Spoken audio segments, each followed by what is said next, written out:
काही राजकीय नेते मंडळी होती, तर प्रत्येकाचा त्याचा काही स्वार्थही असतो. घरच्यांचा त्याला विरोध होता, बरोबर. आणि विशेषतः भावाचा विरोध होता. राजकारणात येण्याचा आपला काही विचार आहे का? तर महाराष्ट्राच्या आध्यात्मिक वारकरी परंपरेतील एक महत्त्वाचं नाव म्हणजे सरलाबेटचे मठाधिपती महंत गुरुवर्य रामगिरी महाराज. तर आज आपण आपल्या पॉडकास्ट मार्फत त्यांची छोटीशी आपण चर्चा करणार आहे की त्यांच्या बालपणापासून ते आध्यात्मिक त्यांचं जर्नी कशी होती, तर ते आपण त्यांच्याकडून जाणून घेऊया. तर महाराज, तुम्ही महाराज आपल्या बालपणापासून अध्यात्माकडे वळण्याचा नेमका प्रवास कसा चालू झाला तुमचा? बरं, नमस्कार. प्रश्न. आपलंही धन्यवाद. योगराज सद्गुरू गंगागिरी महाराजांची कृपा आहेत, आणि संत महापुरुषांच्या कृपेने, भगवंताच्या कृपेने जीवनामध्ये काही ज्या घटना घडतात, तशी आवड ही पूर्वीपासून बालपणापासून असल्यामुळं बालपणापासून परमार्थातच होतो, आम्ही अध्यात्मातच होतो. पण सुरुवातीपासून अंतःकरणामध्ये एक तळमळ अशी होती की आपण परमार्थ करावा, कारण संसारामध्ये जर आपण अडकलो तर संसारामध्ये आपण करून करून तरी काय करणार आहेत. किंवा नोकरी केली, एखादा फ्लॅट खरेदी करणार, बंगला घेणार, परिवार, आणि परिवाराच्या बाहेर आपण पळू शकत नाही. व्यवसाय केला तरी व्यवसायापुरता आपण मर्यादित राहणार, शेती केली तरी शेतीपुरतं मर्यादित राहणार.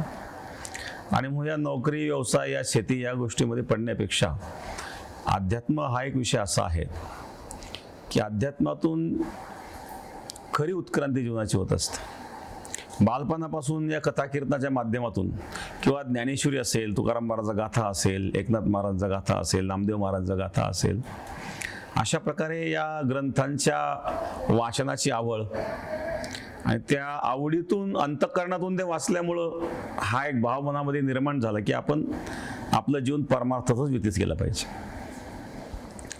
मग शालेय शिक्षण घेत असताना सुद्धा, आणि अध्यात्म हा मुख्य विषय त्या ठिकाणी ठेवून, आणि त्याप्रमाणे बालपणापासून जीवन व्यतीत करून, मग भजन असेल, वेळोवेळी एखाद्या ठिकाणी भजनाला जाणं असेल, किंवा कुठं कथा कीर्तन सप्ताह असेल तर तिथं कीर्तन ऐकण्याकरता गेल्यानंतर, एखादा कीर्तनामध्ये एखादा विषय आपण श्रवण केल्यानंतर एक सवय आम्हाला अशी होती की झोपण्याच्या आधी जे काही मुद्दे आपण ऐकले त्यातलं काही नोट्स करून ठेवायचे, कारण नंतर ते पुन्हा लक्षात राहतील नाही राहतील. एखादा मुद्दा आहे की जो आपल्याला भावला, असा मुद्दा आपण नोट्स करून ठेवायचे. संकेत म्हणून जरी 2 शब्द लिहिले तरी नंतर मग तो प्रसंग आपल्याला पुन्हा त्याचा विस्तार करता येतो. अशा प्रकारची एक सवय होती, आणि त्यातून ती एक गोडी लागलेली होती. आणि त्यामुळं शालेय शिक्षण जरी चालू होतं तरी शालेय शिक्षणापेक्षा अध्यात्माकडे जास्त लक्ष असल्यामुळं असं वाटत नव्हतं की आपण खूप शालेय शिक्षण खूप करावं आणि खूप ग्रॅज्युएशन करून खूप नोकरी करावी किंवा काही बिझनेस करावा, असं काही मनामध्ये कधी आलं नाही. आणि त्यामुळं फक्त या शोधामध्ये आम्ही होतो की कुठं चांगल्या प्रकारचं स्थान आपल्याला मिळेल, कुठं चांगल्या प्रकारचं मार्गदर्शन मिळेल. कारण परमार्थामध्ये ज्या वेळेला आपण सूक्ष्म विचार करतो त्यावेळेला एक जिज्ञासा निर्माण होते. हा जिज्ञासा प्रत्येक माणसाला असते की संसार आहे, हा संसार प्रत्येक मनुष्य करतो आपापल्या परीनं, परंतु खरंच यामध्ये जीवाचं कल्याण आहे का, खरंच सार्थकता आहे का? कदाचित कोणी पैसा मिळवेल, कोट्यवधी रुपये मिळेल, अब्जावधी रुपये मिळवेल, पण जाताना सोबत तर आपण काही घेऊन जाणार नाही. बरोबर. आणि मग असं काय आहेत की ते आपल्या जीवनाच्या सार्थकी लागेल, आणि मृत्यूनंतर हे जे सोडून जावं लागतं संसार, याच्या पलीकडे काही असं आहे का की जे आपल्याला खरोखर सुख देणार आहेत, किंवा ज्या सुखामध्ये दुःखच नाही अशा प्रकारचं काही एखादं सुख आहे का? अशा प्रकारची जिज्ञासा ज्यावेळेला निर्माण व्हायला लागली त्यावेळेला एक आध्यात्मिक भूक निर्माण झाली. आणि मग त्याही वेळेला शाळा कॉलेजला असताना सुद्धा काही महात्म्यांच्या मार्गदर्शनाने, दर्शनाने, आणि अशा प्रकारचा प्रवास सुरू झाला. आपण जेव्हा पहिल्यांदा तिथे बेटावरती आलात तर तेव्हापासून कसे बदल घडले आपल्यामध्ये, आणि त्या काळात एखादा प्रसंग आम्हाला म्हणजे ऐकायला मिळेल का आपल्याकडे? बेटावर येण्याचा विषय असा होता की शाळेमधून 12वी नंतर पुढे काही शिक्षणाची इच्छा आमची राहिली नाही, कारण कॉलेजचं जे जीवन आहे ते खूप काही वेगळं असतं हो.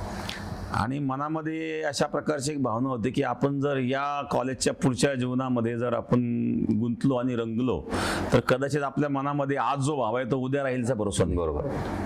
संगती आहेत, त्या संगतीमुळे विचार आपले बदलू शकतात. बदलू शकतो. आणि म्हणून जी आज आपली जी भावना आहे ती जर टिकून ठेवायची असेल तर आपण आता ज्या मार्गाला जायचंच नाही आहे, आपल्या मनात जर पक्का निर्णय आहेत तर मग आपण पुढं काही आता शिक्षण काही अर्थ राहिला नाही आणि आपण ते करण्याऐवजी आपण अध्यात्म हा विशेष आपल्या जीवनामध्ये आणला पाहिजे. तेव्हा ठाम केलं मग तुम्ही? हा निर्णय तो ठाम घेतला. ठाम निर्णय झाला, परंतु त्यामध्ये अडचण अशी निर्माण झाली की घरच्यांचा त्याला विरोध होता बरोबर. आणि विशेषतः भावाचा विरोध होता. भाऊ पुण्याला सर्व्हिस करीत होता आणि ते भावाला जेव्हा कळालं तेव्हा भावाने तिथं बोलून घेतलं आणि भावाने सांगितलं तुला इथं कंपनीत काम करावं लागेल. तो ज्या कंपनीमध्ये काम करीत होता तिथं त्यांनी जॉईन करून दिलं. बर. आता इच्छा नव्हती पण आता नाईलाजाने मनामध्ये एक अशा प्रकारे विचार असायचे की आपण आपल्याला यात पडायचं नाही आहे, मग काय नेमकं काय करायचं. त्यातून मार्ग शोधण्याचा एक प्रयत्न चालू असायचा की यातून आपल्याला बाहेर कसं पडता येईल. तर अशा प्रकारे त्या विचारामध्ये थोडी घुसमट व्हायची, नेमकं काय करावं आणि आपण इथं अडकलोय बरोबर. आणि उद्या विवाहाचाही प्रसंग येऊ शकतो आणि मग अशा अनेक अडचणी त्यामध्ये होत्या. बाहेर कसं पडायचं हा एक प्रश्न होता. एकदा सहज कंपनीमध्ये असं विचार करीत चाललो असताना असं कंपनीत ऑइल सांडलेलं होतं, त्याच्यावर पाय घसरला, पाय घुसून पडले, इथं फ्रॅक्चर झाला होता. मग त्यावेळेला जास्त आम्ही विचार केला की आता हे काही आपल्या विचाराच्या बाहेर चाललं, बाहेर आता आपल्याला कुठंतरी निर्णय घ्यावा लागेल. त्यानंतर मग अचानक एकदा आम्ही निघून गेलो. तुम्ही घरात न सांगता? घरात न सांगता निघून गेलो. सरला भेटच का? म्हणजे नाही, सरला बेट कुठं जायचं काही माहित नव्हतं. माहिती नव्हतं. तेव्हा माहिती नव्हतं कुठं जायचं. कुठं जायचं काय तेव्हा माहित फिक्स पण नव्हतं तुम्हाला. म्हणजे आता इकडे- पुण्याजवळ आळंदीजवळ असल्यामुळे आळंदीला जाता येत नव्हतं. बरोबर. आळंदीला जावं तर मग तिथं येऊ भाऊ शकतात, वगैरे राहत होते शोधायला येऊ शकतात, ना. बरोबर. मग परिवारात असल्यामुळं मग तिथं आपल्याला जाता येणार नाही. म्हणून मग एखादं असं स्थान आपल्याला शोधायचं की जिथं आपल्याला आध्यात्मिक अभ्यास करता येईल आणि जे यथार्थ रीतीने परमार्थ करता येईल, चांगल्या प्रकारे परमार्थ करता येईल. मग त्यावेळेला मग आम्ही एक भ्रमण करायला लागलो. त्या कालावधीमध्ये भ्रमण म्हणजे पायी भ्रमण सुरू केलं आम्ही. कपडे वगैरे जे होते ते बदलून टाकले आणि फक्त दिवसभर चालत राहायचं. संध्याकाळ झाली तिथं जे गाव लागेल तिथं मुक्काम करायचं मंदिरामध्ये. कोणी जेवायचं म्हटलं जेव घातलं, खायचं नाही तर उपाशी राहायचं. असा काही दिवस प्रवास केला आणि एक शोध चालू होता मग. आणि असं इकडं मग या प्रवासामध्ये इकडं फिरता नगर जिल्ह्यामध्ये मग कळालं, बेटाचं नाव कळालं, एक देवगडचंही नाव कळालं. अगोदर देवगडला गेलो होतो आम्ही भास्करी महाराजाकडं. त्यांना विचारलं, त्यांनी सांगितलं इथं काही शिक्षण संस्था नाही आहेत, बरोबर. तुम्ही आळंदीला जावं किंवा दुसऱ्या शिक्षण संस्थेत जावं. गुरुकुल म्हणजे गुरुकुल नाहीये इथं. हा, गुरुकुल तिकडे नाहीये. हा, अशा प्रकारचं गुरुकुल नाही आहे. प्रथम अवस्थेला इथं मुलं राहतात, थोडेफार हरिपाठ वगैरे शिकतात. त्याच्या पलीकडे जर तुमची जी जिज्ञासा आहे त्या प्रकारचं गुरुकुल इथं नाही. नाहीये. त्यानंतर मग बेटाचा पत्ता मिळालेला होता. मग बेटाचा पत्ता मिळाल्यानंतर तिथून निघलो नेवाशा मार्गे आम्ही. नेवाशावरून श्रीरामपूरला आलो. श्रीरामपूरहून एक माळेवाडीला बस होती. बस. हो. त्या बसने येऊन त्यानंतर इथं काय रस्ते नव्हते त्यावेळेला. हो तेव्हा नदी आणि ब्रिज हा वगैरे होतं. हा, कारण हा 1992चा विषय आहे. ब्रिजही जुना नव्हता विषय. आणि पक्के रस्ते कोणतेच नव्हते. हा माळेवाडीचा रस्ता पण कच्चा होता. आणि 6-6:30ला ती बस तिथं माळेवाडीला आली. तिथं माळेवाडीमध्ये एक आश्रम आहेत महाराजांनीच बनवलेला. काही लोकांनी सांगितलं तुम्ही इथं थांबा, रात्री सकाळी जाता, रात्री तुम्हाला शक्य होणार नाही, बरोबर. रस्ता नाही त्यामुळं. तर अशा प्रकारे तिथं आश्रमात गेल्यानंतर तिथं एक होते कोणी महाराज सारंगधर म्हणून, तर त्यांनी सांगितलं तुम्ही जाऊ शकता म्हणजे. पण निघलो, पण पुढं रस्त्यात चिखल असं करीत रात्र झाली. गोवर्धनला थांबलो मुक्कामाला मंदिरामध्ये, कारण पुढं नदी होती. गोवर्धनला थांबल्यानंतर सकाळी तिथून गोवर्धनहून भालगाव जाण्याकरता एक होडी होती. होडी हा, म्हणजे पूल नव्हता अगोदर. त्या पूल कुठेच नव्हता इथं. नदीतून होडी होती अगोदर. हा, पूल आता गावरालाही पूल नव्हता पूल अलीकडे झाले आता. या परिसरात कुठंच पूल नव्हता. बरोबर हो. त्या होडीनं आता इथली परिस्थिती काहीच माहित नव्हती. बरोबर. तिथल्या गोवर्धनच्या लोकांनी सांगितलं की तुम्हाला होडीने भालगावला जावं लागेल, भालगाववरून वांजरगावला जावं लागेल आणि वांजरगावातून परत होडीने बेटात यावं लागेल. हो. अशा प्रकारचा तो प्रवास होता. तर सकाळी होडीने गेलो, पण आता प्रवासामध्ये नंतर जवळ तर काही पैसे पण शिल्लक राहिलेले नव्हते. त्या होडीवाल्याला विचारलं, पण तू पलीकडे पैसे किती घेणार? बरोबर. तो 50 पैसे. हा. तेव्हा माझ्या खिशात 25 पैसे आहे म्हणलं. तुम्हाला कुठं जायचं? बेटात जायचं. जा तसंच बसा म्हणे, बेटात जायचं. पैसे खिशाला देत नाही. बरोबर. आणि मग पलीकडच्या तीराला गेल्यानंतर मग भालगाव ते वांजरगाव पायी आलो आम्ही. सकाळी वांजरगावात आल्यानंतर योगायोग गुरुवारी नारायणगिरी महाराजांना कार्यक्रमाला जायचं होतं. महाराज होडीतून पलीकडे उतरले, महाराजांचं दर्शन घेतलं. महाराजांनी विचारलं, कोण आहे, कुठले आहेत, कुठं जायचं? मी म्हणले बेटात राहायचं. महाराज म्हणले, राजा हो, इथं 12 वर्षामध्ये दुष्काळ आहेत, खायला अन्न नाही, गायला चारा नाही, तुम्ही कुठे दुष्काळ त्या राहा नाही. बरोबर. बघा तुम्हाला पटलं तर असं म्हणून मग ते तिथं जे विद्यार्थी आहेत त्यांना सांगितलं, यांना आतमध्ये सोडून द्या होडीने. मग त्यांनी आतमध्ये सोडलं, महाराज कार्यक्रमाला निघून गेले. बरोबर. त्यानंतर मग 2-4 महिने झाल्यानंतर पूर्ण त्र्यंबकेश्वरची वारी, म्हणजे जवळ ऑगस्टमध्ये इथं आलो होतो आम्ही. मग बेटामध्ये पुण्यतिथी झाली. पुण्यतिथीनंतर मार्गशीर्षमध्ये पुण्यतिथी असते गंगागिरी महाराजांची, आणि पौषमध्ये त्र्यंबकेश्वरला निवृत्तनाथांची वारी असते. हो. ती परवानगी घेण्याकरता आम्ही गेलो की आम्हाला दिंडीमध्ये जायचंय. महाराज म्हणले, तिथे जाऊन काय करणार? तिथं त्या आखाड्यामध्ये साधू राहतो, तिकडे जायचं काय म्हणे, संन्यास घ्यायचं. म्हटलं नाही, आता आपण इथं आलो, आपण कुठं जाण्याकरता आलेलो नाहीये. शिकण्याकरता. हा, मग महाराज म्हणले, मग पुढं काय, लग्न करायचं असेल तर मुलगी पाहून देऊ का? तुझी काही इच्छा नाही. म्हटलं लग्न करण्याकरता इथं आलेलं नाही आणि तिकडे बाहेर कुठं जाण्याकरताही आलेलं नाही. बरोबर. आणि इच्छा आहे की आपल्याला जीवनभर परमार्थ करायचा आणि ब्रह्मचर्य पालन करून परमार्थ करायचा. बरोबर. महाराज म्हणले, मग परमार्थ जर करायचा असेल, तेव्हा ते इजार वगैरे घातलेली होती, म्हणजे असे कपडे कशा नाही करू शकत. बरोबर. महाराजांनी आतमध्ये गेले, एक कापड फाडून त्याची लंगोटी आणि एक लुंगी दिली महाराजांनी. इथून पुढे हा ड्रेस तू वापरायचा.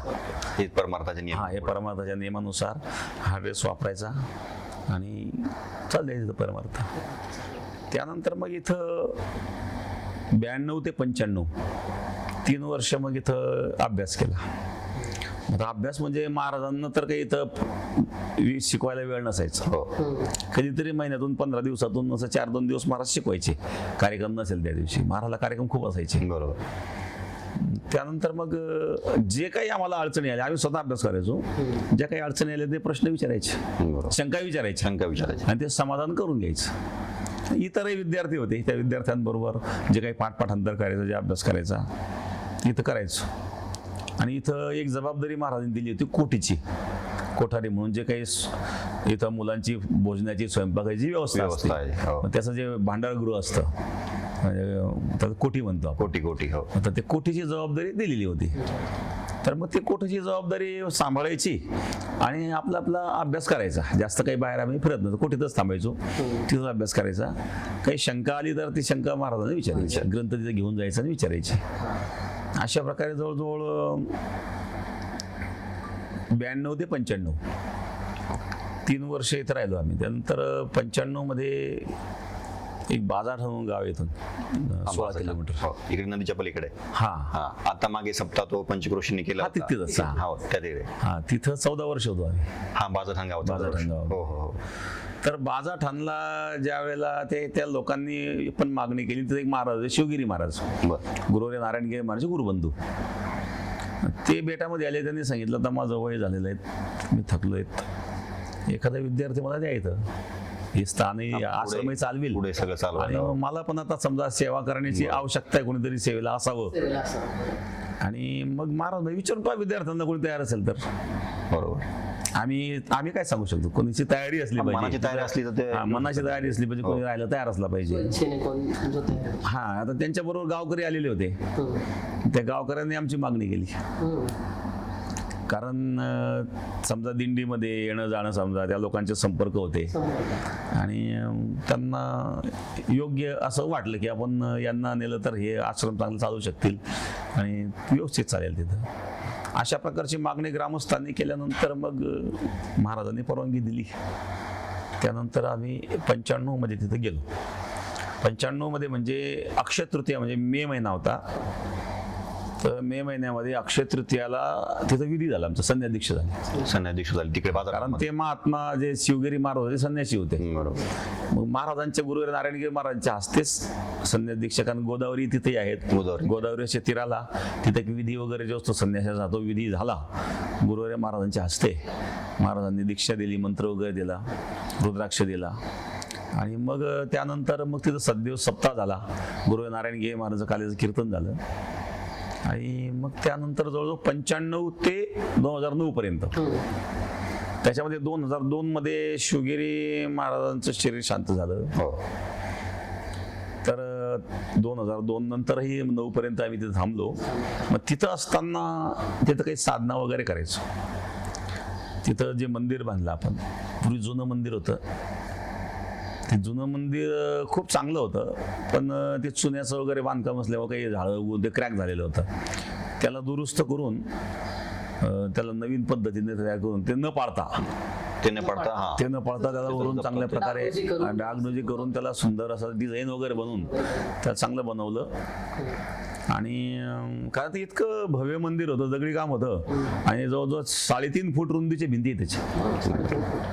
एवढं मंदिर आपण नवीन तरी गेलं एवढं तर काही मत बनवणार नाही. आणि दगडी काम होतं, दगडी काम असल्यामुळे त्याला काय पाडण्याची गरज आहे नाही. फक्त दुरुस्ती केली त्याची.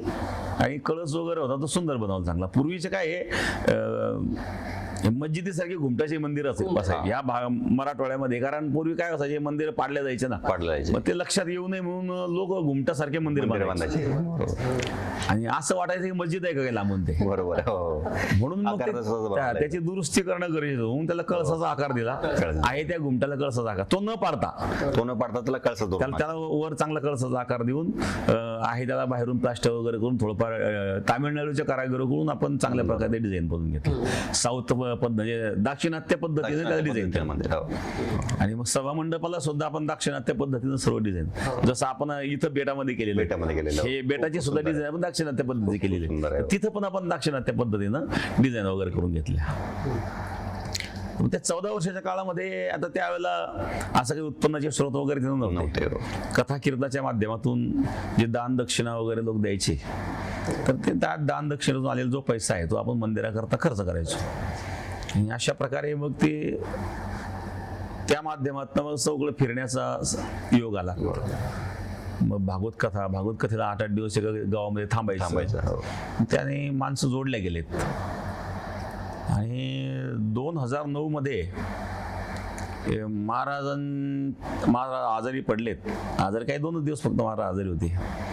आणि त्यानंतर 2009 मध्ये 19 मार्चला महाराज समाधीस्थ झाले. महाराजांचा जो समाधी सोहळा आला, तर त्यावेळेला मग महाराजांच्या समाधी सोहळ्याला श्रद्धांजली वाहण्याकरता अनेक साधू संत महात्मे आलेले होते, काही राजकीय नेते भरपूर आलेले होते. आणि मग त्यावेळेला नेमकं आता इथं कोण, बरोबर, कारण महाराज अचानक गेले. महाराज काही तशा जाण्यासारखं असं परिस्थिती नव्हती. 2 दिवस फक्त. अचानक गेले. आणि एवढे अचानक महाराज जातील असे काही कल्पना नव्हती. आणि महाराजांनी असं कोणाचं काही नाव वगैरे सांगून ठेवलेलं नव्हतं. कारण तसे म्हणजे हे नव्हतं, महाराज अचानक गेल्यामुळे तसं काही अगोदर तसं काही अगोदर की अमुकच व्यक्ती या ठिकाणी असेल असं काही महाराजांनी सांगून ठेवलेलं नव्हतं. त्यामुळं मग प्रश्न निर्माण झाला. आता अपेक्षा तर अनेक असतात, अपेक्षा असणारे अनेक असतात. तर काही राजकीय नेते मंडळी होती, तर प्रत्येकाचा त्याचा काही स्वार्थही असतो. काही राजकीय नेत्यांना असं वाटत होतं की आपली काही एखादी आपल्या विचाराची व्यक्ती असेल तर आपल्याला इथं राजकीय लाभ घेता येऊ शकतो. बरोबर आहे. मग आता काही राजकीय लोकांनी काही नाव वगैरे घेतले समजा, ते लोकांना पसंत झाले नाही. बरोबर. मग थोडंसं लोक काही उठले, मग थोडं त्या ठिकाणी काही वादविवादही व्हायला लागले, तेव्हा मतभेद निर्माण झाले. मतभेद निर्माण व्हायला लागले. हा. पण तिथं आम्ही होतो बसलेलो. बहुतेक लोकांनी मग त्या ठिकाणी आम्ही त्या ठिकाणी असावं अशी इच्छा व्यक्त केली. बरोबर. इच्छा व्यक्त केल्यानंतर तो कार्यक्रम संपला, लोक निघून गेलेत. पुढे 16 दिवस कार्यक्रम कसे करायचे हा विषय होता. बरोबर कारण संन्यासामध्ये परंपरेमध्ये काय असतं, षोडशी विधीपर्यंत सर्वांनी आणि षोडशीला उत्तराधिकारी घोषित करायचा नियम असतो. बरोबर. 16व्या दिवशी उत्तराधिकारी घोषित करायचा, भंडारा करायचा, उत्तराधिकारी घोषित करायचा. मग आता याच्यामध्ये उत्तराधिकारी कोण असा मोठा प्रश्न निर्माण झालेला होता. त्यामध्ये काही लोकांनी जे जवळजवळ 250 गावच्या लोकांनी असे काही ग्रामपंचायतचे ठराव इथं आणून दिले आमच्या नावाने की आपण या ठिकाणी असावं म्हणून. आता काही इतर गुरुबंधू मंडळी त्यांना अपेक्षा होती, अपेक्षा असतील प्रत्येकाला. प्रत्येकाला अपेक्षा असते, तो काही विषय काही वेगळा नाही त्यामध्ये. कोणत्या ठिकाणी जा प्रत्येकाला अपेक्षा असते. राजकारण असू द्या किंवा अध्यात्म असू द्या, तिथे अपेक्षा अपेक्षा असते असते. प्रत्येकाला. आता आमचे डोक्यात ते काही कल्पना नव्हती. आपल्याला तो बाजारांचा आश्रम होताच तिथं, तिकडे होताच तुम्ही. तिकडे आश्रम होता आणि ते चालू होतं आपलं कार्य. हो. इथं आपण असलं पाहिजे अशी काही अपेक्षा नव्हती. परंतु ते या 16 दिवसाच्या काळामध्ये तीव्रता त्याची वाढली. आणि तीव्रता वाढल्यानंतर मग शेवटी जे आखाड्याची संत या ठिकाणी आले त्यांनी पण सर्वे केला की नेमकं या ठिकाणी योग्य व्यक्ती असले पाहिजे आणि लोकांचं मत काय आहे. त्यांनी गावोगावी फिरून सर्वे केला. त्या सर्वेमध्ये जवळ 90 ते 95% नाव आमचं सर्वेमध्ये आलं. त्यामुळं आखाड्याच्या साधू संतांनी निर्णय घेतला की मग आम्हाला या ठिकाणी बसवायचं. एकंदरीतच 2009 साली आपण सरलापेठचे मठाधिपती जबाबदारी स्वीकारली.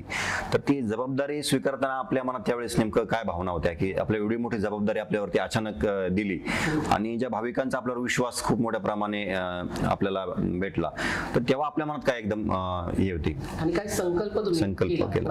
आता संकल्प म्हणजे असं होतं, हे सगळं एकदम अचानक विरोधात झालं. विरोधात म्हणजे अनपेक्षित होतं. अनपेक्षित म्हणजे असं की पूर्वी आम्ही एकांतात राहायचो आणि ते एकदम एकांत झालो. बरोबर. म्हणजे एकदम जमीन आसमानचा फरक झाला. आणि जबाबदारी पण मोठी जास्त. जबाबदारी तर आहेच बरं का, पण सवय जी होती ना, आम्ही तिथं जेव्हा मंदिर तयार केलं तिथं गुफा बनवली होती, त्याच्यामध्ये आम्ही साधना करायचो एकांतात. आणि जास्तीत जास्त एकांतात राहायचो. कार्यक्रम जरी करीत असलो ना तर कार्यक्रमापुरताच लोकसंपर्क आमचा असायचा, बाकी लोकसंपर्कात नव्हतो आम्ही. कधी कधी उन्हाळ्यामध्ये समजा एप्रिल मे महिन्यामध्ये हरिद्वार ऋषिकेश तिकडे निघून जायचो. बरोबर. त्यामुळे एकांताची आवड होती, लोकांताची गोडीच नव्हती. बरोबर. म्हणजे एकतर विषय होता की ज्याची गोळीच नव्हती ती जबाबदारी पडली. विशेष म्हणजे ते महत्वाचं आहे. हा, म्हणजे आमची अपेक्षा तर अशी होती की गुरुवर्य महाराज आहे तोपर्यंतच आपण समाजामध्ये राहून परमार्थ करावा, त्यानंतर समाजाच्या व्यतिरिक्त आपण एकांतिक जीवनात जावं. म्हणजे तसं भवितव्य तर असं ठरवलेलं होतं की आपण इथून पुढे एकांतिक जीवनात जायचं, की समाजात जायचंच नाही. आणि म्हणून हे पूर्ण उलट झालं. उलट झालं एकदम. एकदम उलटी जबाबदारी आली. जे ठरवलेलं होतं त्याच्यापेक्षा उलटी जबाबदारी. देवाचं तर वेगळं नियोजन होतं आपल्या मार्फत ते गोष्टी पुढे. जे काय गुरुवर्य महाराजांना काही करून घ्यायचं असेल किंवा भगवंताला काय जे करून घ्यायचं असेल, तर मग अशा प्रकारे जबाबदारी शेवटी आली तर ते पार पाडायची आहे. मग कार्यक्रम इतके असायचे की अगदी सकाळी उठल्यापासून तर रात्री झोपेपर्यंत म्हणजे 15-15, 20-20 तास अगदी याच्यामध्ये कामामध्ये राहावं लागत होतं. मग थोडीशी शारीरिक क्षमतेची ओढ आता त्यावेळेला व्हायची सवय होईपर्यंत. काही दिवस थोडा त्रास जाणवला आणि त्यानंतर दुसरी महत्वाची गोष्ट, आणि काही अडचणी पण आल्यात. हे सगळं करीत असताना आता ज्यांच्या अपेक्षा भंग झाल्या त्यांचे काही प्रयत्न असतात किंवा काही राजकीय नेते मंडळी त्यांना सुद्धा असं वाटत होतं की आपल्याला राजकीय लाभ घेता यावा, ते आपल्या इच्छेप्रमाणे घडलं नाही. त्याचा थोडाफार सहन करणं आपलं काम होतं किंवा ती आपली परीक्षा होती. मग अखंड हरिनाम सप्ताह जो की आपला फार चर्चित अखंड सप्ताह सर्वात मोठा महाराष्ट्रातला, तर त्याची सुरुवात आणि त्याचं काय वैशिष्ट्य आहे आणि आध्यात्मिक मार्गातून ते कसं तुम्ही व्यक्त कराल म्हणजे असं? सद्गुरू गंगागिरी महाराजांनी याची परंपरा सुरू केली. गंगागिरी महाराज हे बालपणापासून भगवंताच्या भजनात चिंतनात राहायचे. त्यांचे जे कापूसवाळगाव म्हणून त्यांचं जन्मगाव आहे, तिथे एक महात्मा होते नाथबाबा म्हणून, त्यांचं मार्गदर्शन त्यांना मिळायचं. आणि कोणीतरी एक ब्राह्मण होते, त्यांच्याकडे ते शालेय शिक्षण त्यावेळेस शाळा वगैरे असं काही नव्हत्या, पण अक्षर ओळख त्यांनी करून घेतली. बरोबर. 12 खळी वगैरे त्यांच्याकडे शिकले अक्षर ओळख. होते. 12 खळी शिकल्यामुळं ते ज्ञानेश्वरी वगैरे, त्यांना ज्ञानेश्वरीची जास्त आवड होती. आणि त्यांना हस्तलिखित ज्ञानेश्वरी एकदा मिळाली त्यांना. म्हणजे महाराजांनी खूप तीव्र जिज्ञासा व्यक्त केली, ज्ञानेश्वरीचा अभ्यास करायला ज्ञानेश्वरी मिळत नाहीये. त्यावेळेला असं काही छापील ग्रंथ वगैरे हा काय फार मोठा विषय नव्हता. तर इथं सावखेड गंगाला एक काळोबा धनगर म्हणून एक व्यक्ती होती, त्यांच्या घरी हस्तलिखित ज्ञानेश्वरी होती. बरं. आणि त्यांचं वय झालेलं होतं. त्यांना स्वप्न पडलं की तुम्ही हे ज्ञानेश्वरी गंगागिरी महाराज म्हणजे देवापुढे तीव्र इच्छा त्यांनी व्यक्त व्यक्त केली, त्यांना भेटलं ते भेटलं. म्हणजे गंगागिरी महाराजांनी जेव्हा भगवंतापुढे तीव्र इच्छा व्यक्त केली आणि ती व्यक्ती वयस्कर झालेली होती आणि त्या व्यक्तीला वाटायचं आता आपल्या घरात दुसरं कोणी वाचणार नाहीये. त्यांना अशा प्रकारचे स्वप्न पडलं आणि त्यांनी गंगागिरी महाराज सांगितलं अशा अशा प्रकारे मला स्वप्न पडलं आणि ज्ञानेश्वरी मी तुम्हाला देतो. महाराज इतका आनंद झाला, म्हणजे तो इतका अलभ्य लाभ त्यांच्या जीवनामध्ये झाला. आणि मग अशा प्रकारे मग महाराजांनी योग वासिष्ठ अशा अनेक ग्रंथांचा अभ्यास केला. गाई चारायचे महाराज, गाई चारता चारता पोथ्या वाचायचे गावगावी. बर. आणि त्याच्यातून लोक घडवलेत. आणि महाराजांचा अन्नदानावर जास्त जोर होता. अन्नदानाचा जोर असं कारण तो काळ होता मुघलांचा काळ होता. त्या काळामध्ये उपवासमार वगैरे या गोष्टी घडायच्या. गोरगरिबाला काही अन्न मिळत नव्हतं. बरोबर. मग महाराज गावोगावी छोटे छोटे सप्ताह करायचे, त्या सप्ताहाच्या माध्यमातून अन्नदान करायचं. मग त्यातून गोरगरिबाला अन्न मिळायचं. आणि काही आता गंगेचा जो तीर होता इथं व्यसनाधीनता जास्त होती. नदीला पाणी, थोडं जमिनी चांगल्या, भारी जमिनी, सुपीकता होती आणि जमिनी भरपूर भेटायचं, त्यामुळे लोकांनाही पण व्यसनाधीनता होती. पण लोकांना व्यसनापासून मुक्त करण्याकरता आणि गोरगरिबाला अन्न मिळण्याकरता अशा प्रकारचा एक उद्देश ठेवून गंगागिरी महाराजांनी मग छोट्या छोट्या स्वरूपामध्ये या सप्ताहाला सुरुवात केली.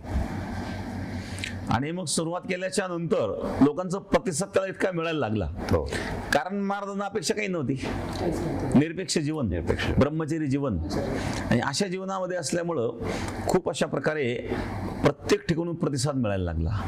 आणि महाराज योगी होते.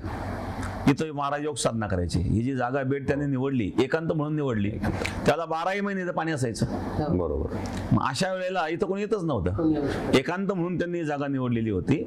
मग एकांत ते साधना करायचे.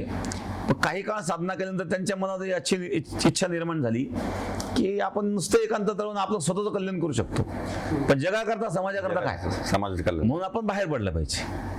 मग त्यांनी बाहेर पडून मग सप्ताह गावोगावी लोक गोळा करून, भाकरी गोळा करून, टाळकरी भजनी मंडळ गोळा करून मग हे नियोजन महाराजांनी बसवलं की वेगवेगळ्या गावाच्या लोकांना भेटून मग हे प्रहाराची पद्धत, कारण महाराष्ट्रामध्ये वारकरी संप्रदायामध्ये अशी प्रहाराची पद्धत कुठेच नाही.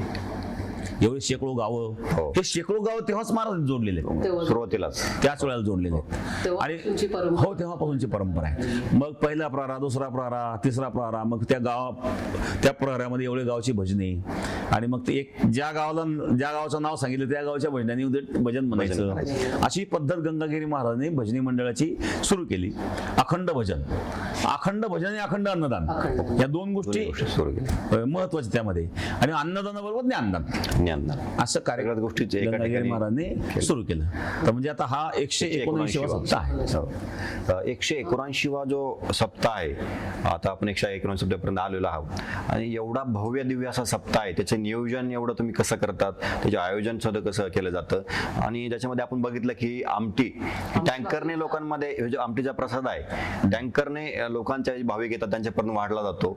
आणि लाखो भाकरी सुद्धा त्यामध्ये पोहोचल्यात. याचं वैशिष्ट्य कसं आहे किंवा तुम्ही एवढं आयोजन किंवा जे नियोजन कशा प्रकारे करतात एवढे लाखो, किंवा आता हे नियोजन घरात एखादा आणि आमटी भाकरीच का त्यामध्ये आपल्या घरात एखादा पाहुणा जरी आला तरी आपली धांदल उडून जाते की बाबा पाहुण्यासाठी करायचं काय. तर दिवसा एवढे लाखो लोक तिथे येतात. तर याचं नियोजन कसं आपण करतात.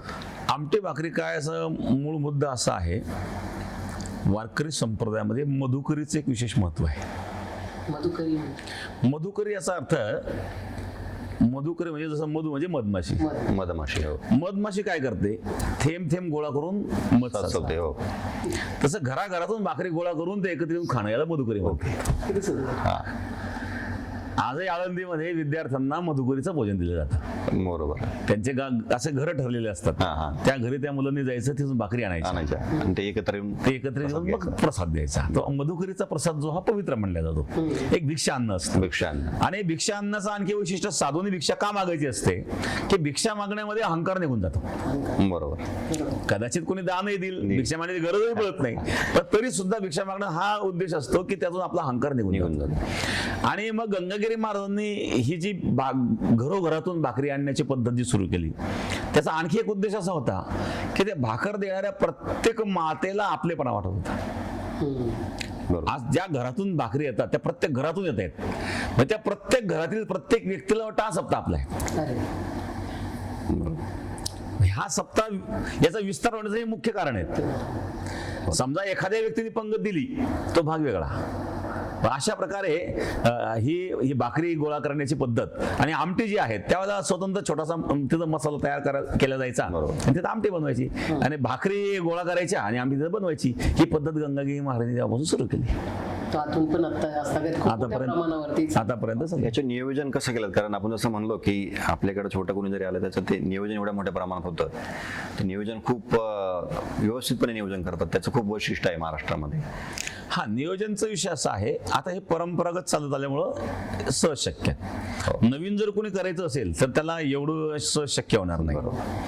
पण आता प्रत्येक गावच्या लोकांना माहित आहे की आपल्या सप्तपंक्ती द्यायच्या असतात. सप्ताह कमिटी नियोजन काय असतं? फक्त लोकांपर्यंत पोहोचणं, बरोबर, त्यांना माहिती देणं. आता आपण स्वतंत्र निमंत्रण असं काही कोणाला देत नाही. स्पेशल निमंत्रण देण्याची पद्धत आपल्या पूर्वीपासून नाही आहे. त्यामुळे फक्त जे सप्ताह कमिटी असते त्यांनी गावांपर्यंत पोहोचायचं, त्यांच्यापर्यंत पत्रिका पोहोचवायच्या, अमुक दिवशी तुमची पंगत आहे एवढं त्यांना सांगायचं. तेवढं सांगितलं की ते लोक बरोबर नियोजन करतात. मग राहायला विषय घेतला इथं आल्यानंतर वाढण्याचा. मग ग्रामस्थ ज्या गावाने सप्ताह घेतलेला असतो इतर गावातच सहकार्य करतात, कारण हा एका गावाचा विषय नाही आहे. बरोबर. आपल्याला शेवटच्या दिवशी तर जवळजवळ 15,000 ते 20,000 स्वयंसेवक लागतात. एवढी गावाची लोकसंख्या नसते. परंतु ज्या गावाने सप्ताह घेतला त्या गावाच्या आजूबाजूचे 20-25 गाव आहेत, जवळजवळचे गाव आहेत, तिथले सर्व तरुण मंडळ, एक गावातून 400-400 500-500 मुलं येतात. ते सर्व सहकार्य करतात. काही आपल्याकडे मंडळ आहेत, ते मंडळ येऊन सेवा करतात. तर अशा प्रकारे वाढण्याची सेवा होते. आणि भाकरी गावागून येतात, ते नियोजन केलं जातं. आमटी तिथं आचार्याला आमटी केली जाते. म्हणून हे सहज शक्य होतं.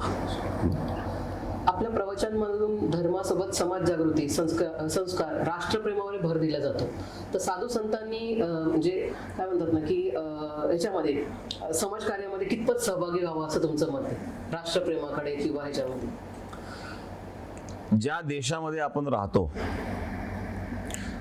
तो देश जर सुरक्षित राहिला तर आपण सुरक्षित आहोत, तर आपली संस्कृती सुरक्षित आहे. बरोबर. आपल्या संस्कृतीवर जर आघात होत असतील आणि आपण जर ते संस्कृती वाचवण्याचा प्रयत्न केला नाही,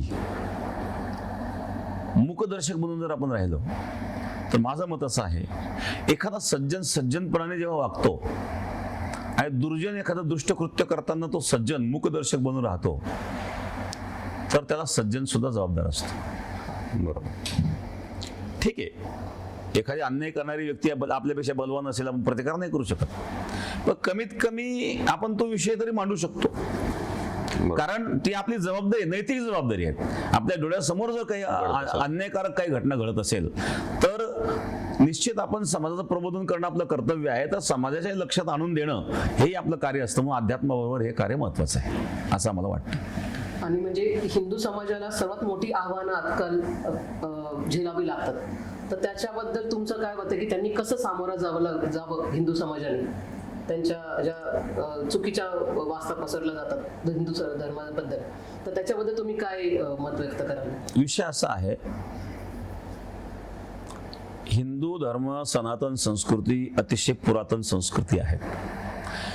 या संस्कृतीमध्ये जे जे काही प्रसंग घडले, आदर्श प्रसंग घडले, त्या आदर्श प्रसंगानुसार काही परंपरा आपल्या निर्माण झाली.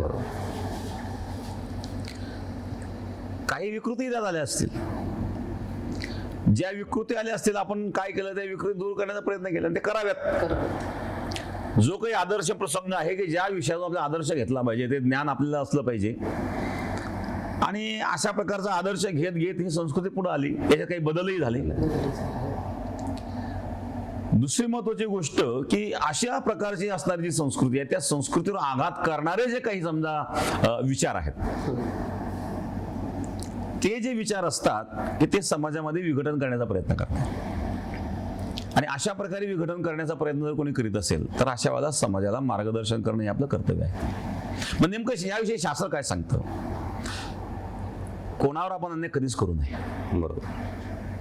कोण्याही जीवाचा नगळो मत्सर वर्म सर्वेश्वर पूजनाचे. कोणाचा द्वेष करू नये, कोणाचा मत्सर करू नये.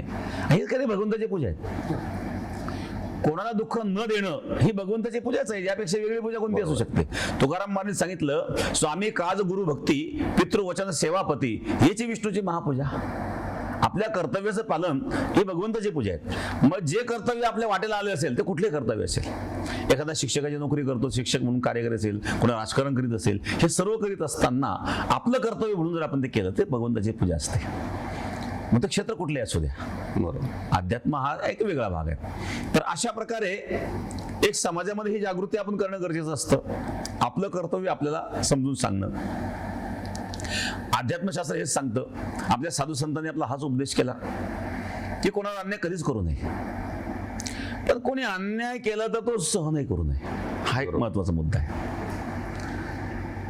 आता समजा साधू संत आहेत. साधू संतांच्या जीवनामध्ये असे अनेक काही प्रसंग घडले असतील. कोणी त्यांच्यावर अन्याय केला असेल, त्यांनी सहनही केलं असेल. त्यांचं जीवन वेगळं आहे. पण सर्वसामान्य जर आपण विचार केला, जसं एकनाथ महाराजांचं उदाहरण मी सांगेल. एकनाथ महाराज ज्या वेळेला गोदावरी स्नानाला गेलेत पैठणला, त्यांच्या अंगावर एक मुसलमान थुंकला पान खाऊन. एकनाथ महाराजांच्या अंगावर. महाराज परत स्नान करून परत आले, तो परत थुंकला, परत थुंकला, परत आले, परत थुंकला. असं काही लोक म्हणतात 108 वेळा झालंय. आता तो आकडा आपण निश्चित नाही सांगू शकत, पण घडल्या घटना. शेवटी त्याला पश्चाताप झाला, त्याने क्षमा मागितली. ती क्षमता एकनाथ महाराज मध्ये होती. बरोबर. आणि एकनाथ महाराज त्याला काय उत्तर दिलं? तू माझ्या अंगावर थुकल्यामुळं एका दिवसात मला एवढे स्नान झाले. त्यांनी त्याला काय म्हणते एक पॉझिटिव्ह बाजूने त्यांना बघितलं, पॉझिटिव्ह बाजूने पाहिलं. हे संत आहे, संतांची दृष्टी आहे. पण दुसरी बाजू अशी आहे की इतक्या वेळा जर एकनाथ महाराजांच्या अंगावर कोणी थुंकलं असेल तर कोणी पाहिलं नाही का? मग पाहणाऱ्याने विरोध का नाही केला? बरोबर. मुद्दा हा इथं. मग ज्या वेळेला असं घडतं की आपल्या महापुरुषावर कोणतरी शिंतोड होतं आणि आपण मूकदर्शक बनून राहतो, त्यावेळेला हे अन्याय वाढतात. आणि मग अशा वेळेला जी वस्तुस्थिती आहे ती समाजापुढे मांडणं हे आपलं कर्तव्य आहे. हा त्याच्या पाठीमागचा आमचा उद्देश आहे. आजकालची युवा पिढीला तुम्ही हिंदू धर्मात म्हणजे पुढे वारसा पुढे नेण्यासाठी त्यांना तुम्ही काय मार्गदर्शन करा? असं जसं म्हणता तुम्ही एकनाथ महाराजांनी 108 वेळा, तेवढं पेशन्स तर आजकालच्या युवा पिढीमध्ये राहिलेलंच नाही, तरुणाईमध्ये. तर आपला हिंदू धर्म पुढे नेण्यासाठी तुम्ही युवकांना काय मार्गदर्शन? कारण की युवा पिढीच आजकाल पुढे चालवणार आहे. नाही, युवा पिढींना माझं मार्गदर्शन एकच आहे की आपण व्यसनापासून दूर व्हावं. दुसरी महत्वाची गोष्ट की ज्या परंपरेत आपण जन्मलो ती परंपरा आपण समजून घेतली पाहिजे. बरोबर.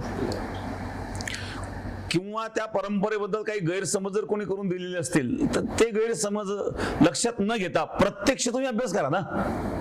समजा एखाद्या विषयावर, आता समजा काही लोक मनुवाद म्हणून मनुस्मृतीच्या पाठीमागे लागतात, ते मनुस्मृती वाचा. समर्थन आणि विरोध या दोन्ही गोष्टीच्या पलीकडं. बरोबर. माझं म्हणणं असं आहे की काही समजा मनुस्मृती समर्थक असतील किंवा काही विरोधक असतील, आपण समर्थकही नाही विरोधकही नाही, त्रयस्थ म्हणून तुम्ही वाचून पहा. बघा, त्याच्यामध्ये अभ्यास करा. अभ्यास म्हणून काय हरकत आहे? काही चांगल्या गोष्टी घ्या, वाईट असेल सोडून द्या. प्रत्येक क्षेत्रामध्ये गीता आहेत किंवा आपली वैदिक परंपरा आहे, वेद आहे, तुम्ही वेद वाचा. तर अशा प्रकारे आपल्या संस्कृतीचं ज्ञान आपल्याला असलं तर आपण आपली संस्कृती जाणू शकतो. आणि म्हणून आपल्या संस्कृतीचं ज्ञान आपल्या मुलांनी जर प्राप्त करून घेतलं तर ते व्यसनापासूनही दूर होतील आणि त्यांना चांगल्या प्रकारचे संस्कार लागतील. आणि अशा प्रकारच्या संस्कार मुलांना आज मोबाईलमध्ये काहीतरी भलतं तरी पाहायला मिळतं, पण चांगल्या गोष्टी मोबाईलमध्ये असतात, ते आपण त्यातून घेऊन आणि चांगल्या प्रकारचं आपलं जीवन व्यतीत करू शकतो असं मला वाटतं. राजकारणात येण्याचा आपला काही विचार आहे का, किंवा जसं बघितलं एकंदरीत की पदभारात राहून जसं तुम्ही सेवा. कार्य करता तेही मोठंच आहे, हा. पण जर राजकारणात एक पद घेऊन काही मोठ्या प्रमाणावरती हिंदू सेवा. धर्माचा प्रचार प्रसार करता येईल आणि जनजागृती करता येईल, युवकांना मार्गदर्शन करता येईल, तर असं काही तुमचं मत आहे का राजकारणात येऊन? जसे आपले एका मोठ्या राज्याचे मुख्यमंत्री, तर ते सुद्धा आध्यात्मिक क्षेत्रामध्येच आहेत, त्यांनी सुद्धा एका मुख्यमंत्री म्हणून ते काम बघताय आणि ते एक सेवा करतायत. तर याच्याकडे आपण कसं बघता, किंवा आपल्या भविष्यामध्ये विचार काही आहे का राजकारण? योगी आदित्यनाथ यांचा विषय वेगळा आहे. त्यांचे गुरु राजकारणात होते, बरोबर त्यांचे गुरूंचे गुरुही राजकारणात होते आणि आपली तशी परंपरा नाही आहे. बरोबर. त्यामुळं आपला तो काही विषय नाही आहे. फक्त विषय कोणता आहे, एक देशाचं नागरिक म्हणून आपलं काही कर्तव्य असतं की आपल्यावर सत्ता चालवणारे कोण असावे, कोणत्या विचाराचे असावे, बरोबर. हे विचार समाजापुढे मांडून समाजाला जागृत करणं हे आपलं कर्तव्य असतं. म्हणून ते आपण पार पाडतो, पण स्वतः आता राजकारणात उतरून काही करण्याची काही इच्छा नाही, म्हणजे आपण मार्गदर्शन करण्यापुरतच मर्यादित. त्यातूनच सर्वात मोठा परमार्थ किंवा तुमच्या मार्गदर्शनाने होय, बरं. करता येईल. तर आता आपण अखंड आपल्या हरिनाम सप्ताहासाठी सर्वांना एक आवाहन कराल. आपला धनगरवाडीमध्ये जो 179 अखंड हरिनाम सप्ताह आहे, तर त्या सप्ताहानिमित्त आपण जे भाविक आहे किंवा जे आपले लोक आहे, आणि आपल्या जर बघितलं मत एवढी मोठी आहे की आपल्या सप्ताहाची Guinness book of world record मध्ये सुद्धा नोंद आहे. तर आव्हान कसं करला आणि गिनीज बुक ऑफ रेकॉर्ड बद्दल आपण काय सांगाल? योगराज सद्गुरू गंगागिरी महाराजांचा जो सप्ताह आहे, या सप्ताहाची भव्यता आपण प्रत्येक वर्षी पाहतो. तरुणांना सुद्धा आता फार सांगायची गरज नाही, सोशल मीडियाच्या माध्यमातून व्हिडिओ पण आपल्यापर्यंत येतात. सप्ताहाचं मुख्य उद्देश तर हा आध्यात्मिकता हाच आहे, कारण आध्यात्मिक जीवन अतिशय फार महत्वाचं आहे. जीवनामध्ये अध्यात्म नसेल तर तुम्ही किती प्रगती केली तरी त्या प्रगतीतून समाधान मिळत नाही. बरोबर. समाधानाचं एक स्थान आहे परमार्थ. तुकाराम महाराज सांगतात, सदा नाम घोष करू हरिकथा, तेणे सदा चित्ता समाधान. सदैव समाधान मिळावं असं आपल्याला वाटत असेल तर भगवंताची भक्ती करावी. भक्ती हा मुख्य विषय आहे. आणि त्याबरोबर सेवा, सेवाभाववृत्ती आपली असावी. भुकेला अन्न द्यावं, तानेला पाणी द्यावं. कोणी रोगी असेल त्याला रोगमुक्त करण्याकरता आपण प्रयत्न करावेत. आणि म्हणून आता आपण या सप्ताहाच्या माध्यमातून त्या ठिकाणी काही डॉक्टर्स येतात, ते त्यांची रुग्णांची ते सेवा करतात. आपण कृषी प्रदर्शन सुद्धा सप्ताहामध्ये करतो. तर कृषी प्रदर्शनामध्ये वेगवेगळ्या प्रकारच्या मशिनरी आलेल्या असतात. शेतकऱ्यांना खूप शिकायला मिळतं. नवीन नवीन तंत्रज्ञान हे शेतकऱ्यांना शिकायला मिळतं. आपल्याकडे शेतकरी वर्ग जास्त असतो, म्हणून त्याची सुद्धा गरज आहे.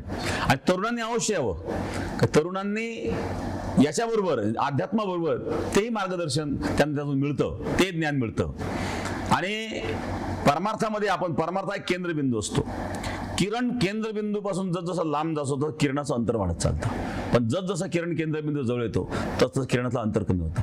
तसं आपण अध्यात्मरूपी केंद्रबिंदूच्या ठिकाणी जर आपण आलो तर आपल्या विचारामध्ये असं विभाजन आहे आपोआप कमी व्हायला लागतं आणि एकमेकाचं प्रेम निर्माण होतं. त्या ठिकाणी अशा लोकांची एकमेकाची भेट होती. परिचय नसतात त्याचा परिचय होतो, एकमेकाची भेट होती. काही तर एकमेकाच्या भेटीनंतर त्याचे लग्न पण जमलेले आहेत. चांगल्या गोष्टी होतात त्यांना. आता काही आपले भजनी जातात, सप्ताहाला 8 दिवस राहतात. ज्या माणसाच्या घरात राहतात त्याचे इतके प्रेमाचे संबंध तयार होतात की ते एकमेकाच्या घरी येणं जाणं त्यांचं सुरू होतं. अशा प्रकारे विचारांची देवाणघेवाण सुरू नव्हती. आणि म्हणून तरुणांनी अवश्य याच्यामध्ये यावं आणि व्यसनापासून दूर राहावं आणि परमार्थाचा, अध्यात्माचा आस्वाद घ्यावा. आता गिनीज बुकचा जो विषय आहे, गिनीज बुक मध्ये काय असतं, ज्या अलौकिक घटना असतात की जगामध्ये घडलेल्या नाहीत, तर अशा प्रकारे त्यांना आवरण मिळतो, प्राप्त केला जातो. तर आपल्या या सप्ताहामध्ये काही वेगवेगळ्या प्रकारचे अवॉर्ड आपल्याला मिळाले आहेत. एक अवॉर्ड असा मिळालेला आहे की 10,000 टाळकऱ्यांनी 168 तास केलेलं अखंड भजन. 10,000 टाळकर 168 तास, हा एक विश्वविक्रम आहे कंटिन्युअसली. कारण जगात असं घडलेलंच नाही. त्यानंतर आता गेल्या वर्षी पण एक नोंद झाली आपली 56 लाख भाकरीची. 56 लाख भाकरी आपल्या सप्ताहामध्ये ज्या भाकरी आल्या ते 56 लाख भाकरी. मग त्या गिनीज बुकवाल्यांनी ट्रॅक्टरने येतं, ते ट्रॅक्टर भरून मग त्याचा हिशोब काढून बाकीचा हिशोब त्याच्यात एका ट्रॅक्टरमध्ये किती, अशा प्रकारचा हिशोब काढून तो निर्णय घेतला त्यांनी. तर 56 लाख भाकरीचा नोंद, तो पण एक अवॉर्ड आपल्याला आहे. त्यानंतर एवढे लाखो लोक ज्या ठिकाणी आलेले असतात त्यांना 8 मिनिटामध्ये वाळ आपण केलेले आहेत. लाखो लोकांना 8 मिनिटात वाळ केल्याचा सुद्धा एक अवॉर्ड आपल्याला त्यामध्ये मिळालेला आहे. असे वेगवेगळ्या प्रकारे विश्वविक्रम आपल्या सप्ताहामध्ये झालेले आहेत. दरवर्षी एक नवीन काही होत राहतात. विक्रम आपल्याच सप्ताहामधून घडू शकतात. आपल्या सप्ताह वेगवेगळे आणि याची व्याप्ती खूप दरवर्षी प्रत्येक वर्षी वाढत चाललेली आहे. हो, हो. तरुण पण सहभागी होतात आणि व्याप्ती पण खूप मोठी होत चाललेली आहे याच्यामधून. तर धन्यवाद. खूप छान मला आपण वेळ दिला. आम्हाला खूप दर्शन केलं. तुमचा छान प्रवास वाटलं. आपल्याला आध्यात्मिक हो. प्रवास जाणता आला. बरं. तर आम्ही खूप आभारी आहोत आमच्या पिक्सेल अकॅडमी ब्राईटनेस मीडियाच्या टीम कडून आणि आपला बोल भारी पॉडकास्टच्या माध्यमातून तुम्ही आम्हाला वेळ दिला त्याच्याबद्दल फार आम्ही आभारी आहोत. धन्यवाद. धन्यवाद.